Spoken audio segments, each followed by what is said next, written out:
Good morning, everybody. Secretary Napolitano, Director Mayorkas, distinguished guests, family, and friends. Welcome to the White House. Happy 4th of July. What a perfect way to celebrate America's birthday, the world's oldest democracy, with some of our newest citizens. I have to tell you just personally, this is one of my favorite things to do. It brings me great joy and inspiration because it reminds us that we are a country that is bound together not simply by ethnicity or bloodlines, but by fidelity to a set of ideas. And as members of our military, you raised your hand and took an oath of service. It is an honor for me to serve as your Commander-in-Chief. Today, you raised your hand and have taken an oath of citizenship. And I could not be prouder to be among the first to greet you as my fellow Americans. Now, looking back, it was an act of extraordinary audacity. A few dozen delegates in that hall in Philadelphia, daring to defy the mightiest empire in the world, declaring that these united colonies are, and of right ought to be, free and independent states. 236 years later, we marvel at America's story. From a string of 13 colonies to 50 states, from sea to shining sea, from a fragile experiment in democracy to a beacon of freedom that still lights the world. From a society of farmers and merchants to the largest, most dynamic economy in the world. From a ragtag army of militias and regulars to you, the finest military that the world has ever known. From a population of some 3 million, free and slave, to more than 300 million Americans of every color and every creed. With this ceremony today, and ceremonies like it across our country, we affirm another truth. Our American journey, our success, would simply not be possible without the generations of immigrants who have come to our shores from every corner of the globe. We say it so often, we sometimes forget what it means. We are a nation of immigrants. Unless you are one of the first Americans, a Native American, we are all descended from folks who came from someplace else. Whether they arrived on the Mayflower or on a slave ship, whether they came through Ellis Island or crossed the Rio Grande. Immigrants signed their names to our Declaration and helped win our independence. Immigrants helped lay the railroads and build our cities, calloused hand by calloused hand. Immigrants took up arms to preserve our union, to defeat fascism, and to win a Cold War. Immigrants and their descendants helped pioneer new industries and fuel our information age, from Google to the iPhone. So, the story of immigrants in America isn't a story of them, it's a story of us. It's who we are. And now, all of you get to write the next chapter. Each of you have traveled your own path to this moment, from Cameroon and the Philippines, Russia and Palau, and places in between.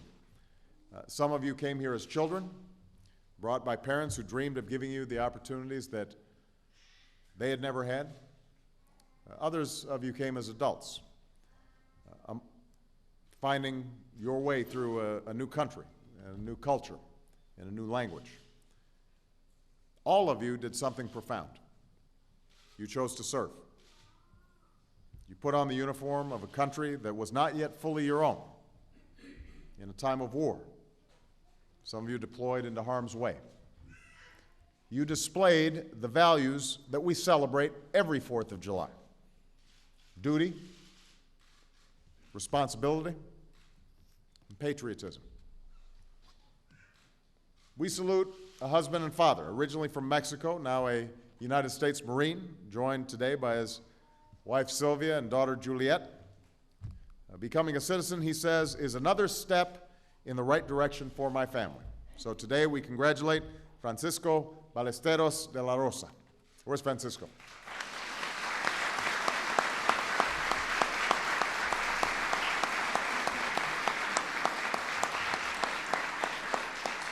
We salute a young woman from El Salvador who came here when she was just 6, grew up in America, who says she always had a desire to serve and who dreams of becoming an Army medic.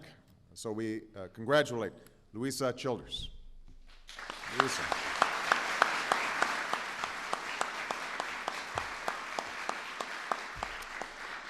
We salute a young man from Nigeria who came here as a child. I left Nigeria, he says, with the dream that we all have, a destiny in life, and we are all born with the resources to make a difference. We are confident he will make a difference. We congratulate Oluwatosin Akindoro.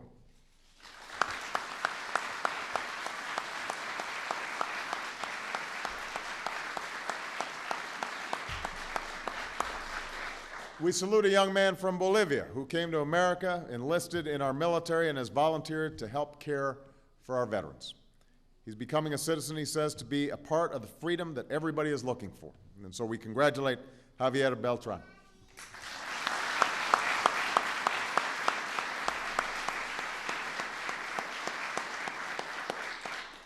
It has taken these men and women, these Americans, years, even decades, to realize their dream. And this, too, reminds us of a lesson of the 4th. On that July day, our founders declared their independence, but they only declared it.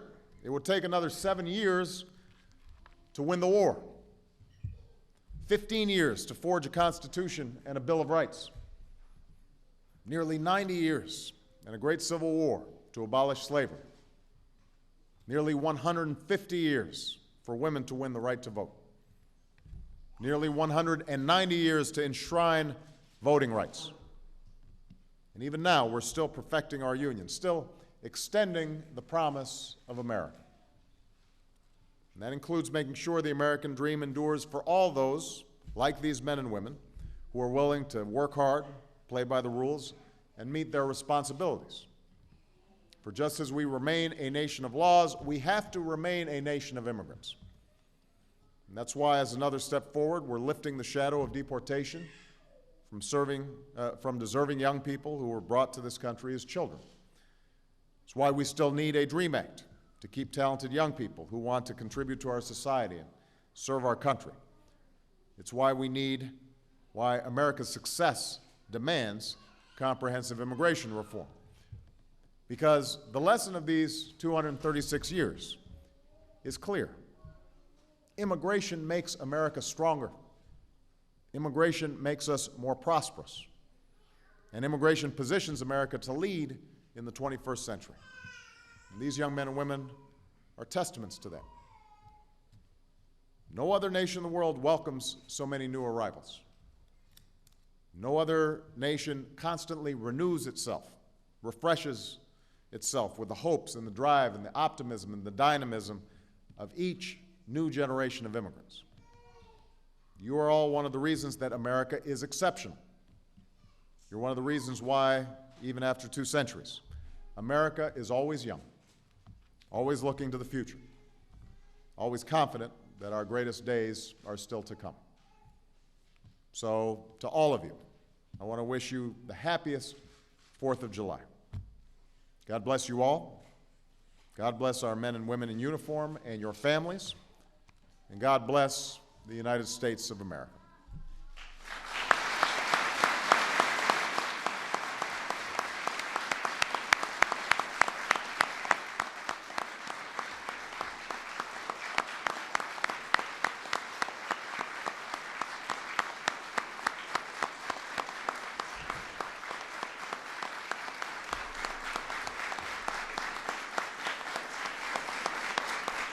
And with that, I want you to join me in welcoming onto the stage one of America's newest citizens. Born in Guatemala, he enlisted in the Marine Corps, served with honor in Afghanistan, and I know he's especially proud because in a few days his father, Walter, who's also here today, will become a naturalized American citizen as well. Where's Walter? There he is over there.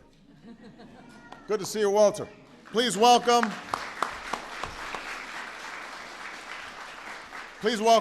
Lance Corporal Byron Acevedo to lead us in the Pledge of Allegiance.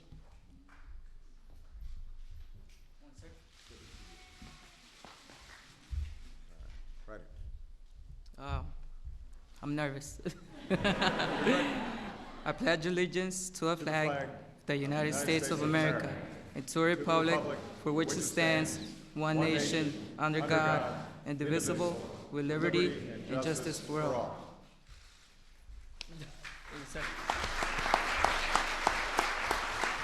Thank you, everybody. Have a great 4th of July. Congratulations to our newest citizens. Yay.